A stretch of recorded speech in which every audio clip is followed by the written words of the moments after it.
And then, at the end of 1966, the Red Guards were abandoned by the CCP. Many were labeled counter-revolutionaries and imprisoned, and others were sent to the countryside along with other urban youth to reform their thoughts through hard labor.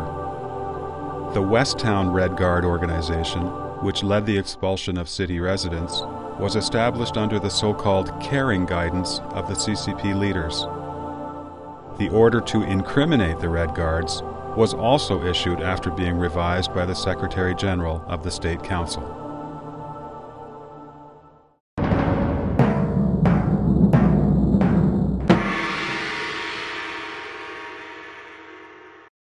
Following the removal of the Beijing residents of bad class background, the rural areas started another round of persecution of bad class elements.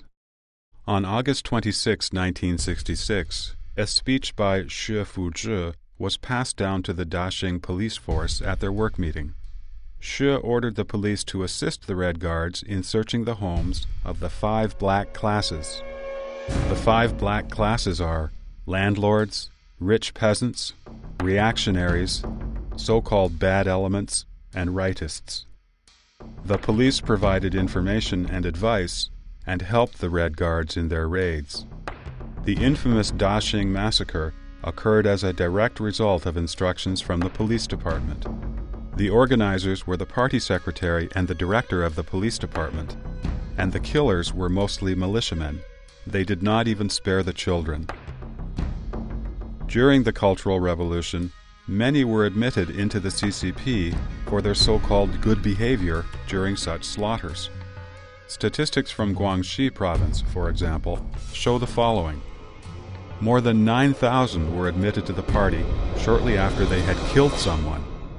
More than 20,000 committed murder after being admitted to the party, and more than 19,000 other party members were involved in killing in one way or another.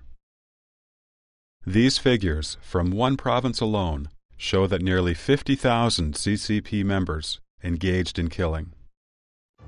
During the Cultural Revolution, class theory was also to be applied to beatings. The theory held that the bad deserved it if they were beaten by the good. It was honorable also for a bad person to beat another bad person. It was a misunderstanding if a good person beat another good person. This and more of Mao's theories were spread widely in the rebel movements. Violence and slaughter were widespread, following the logic that the class enemies deserved any violence against them.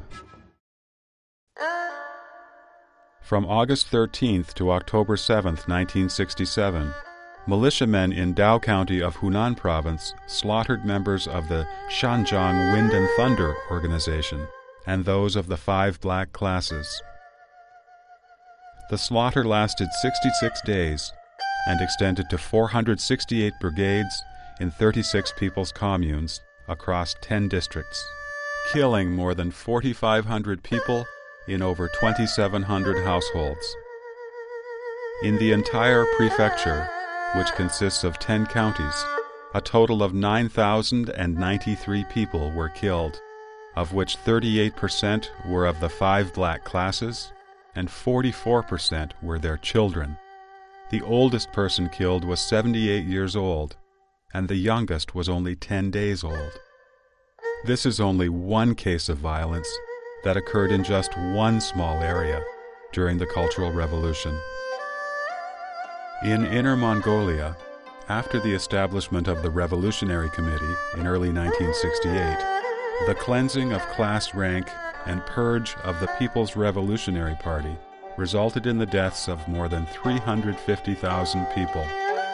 In 1968, tens of thousands of people in Guangxi province participated in the mass slaughter of a public faction known as the 422 organization, killing more than 110,000. Those who were directly involved in ordering and carrying out the killing were mostly the military, police, armed militia, and key members of the party and the Communist Youth League. The purpose of the Cultural Revolution was to establish communism as the one and only religion dominating the entire country, controlling not just the state, but also every individual's mind.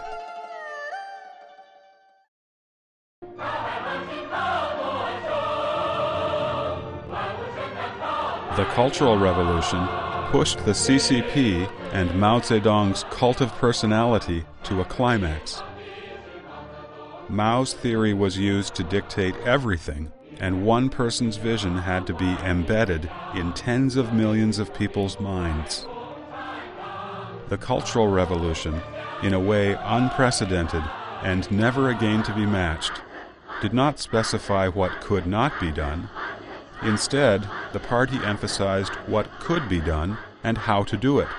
Anything outside this boundary could not be done or even considered. During the Cultural Revolution, everyone in the country carried out a religious-like ritual. They ask the party for instructions in the morning and report to the party in the evening. They salute Chairman Mao several times a day, wishing him boundless longevity. They repeat morning and evening political prayers every day. Nearly every person who can read has had the experience of having to write self-criticism and thought reports.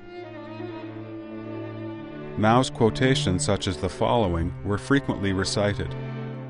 "Fight ferociously against every passing thought of selfishness. Execute the party's command whether or not you understand it. Even if you do not understand, carry it out anyway, and your understanding should deepen in the process of execution."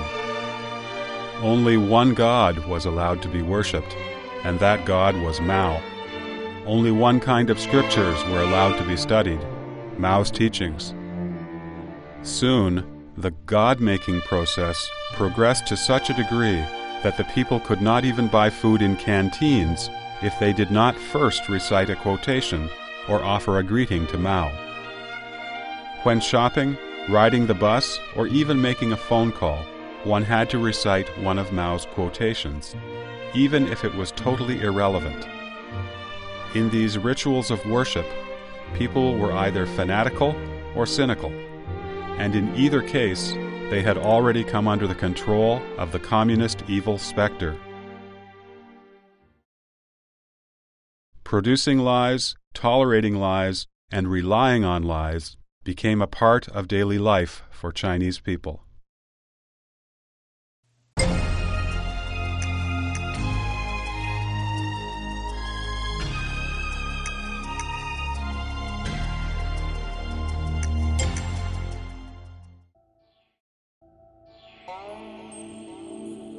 The Cultural Revolution was a period full of bloodshed, killing, grievance, loss of conscience, and the confusion of right and wrong. After the Cultural Revolution, the CCP leadership changed its banners frequently, while the government changed hands 6 times within 20 years. Private ownership has now returned to China. Disparities in the standards of living between the cities and the rural areas have widened. The area of China's landscape lying waste to desert has quickly expanded. River water has been drying up, and drug use and prostitution have increased. All of the crimes the CCP swore to fight are now permitted again. The CCP's political control continues to rely on the Communist Party philosophy of struggle and violence. The CCP's ruthless heart, devious nature, evil actions, and ability to bring ruin to the country has only increased. Under the CCP rule, the legal system, news reporting, education, and policy implementation have all become tools for the CCP to exercise violence and to deceive the people.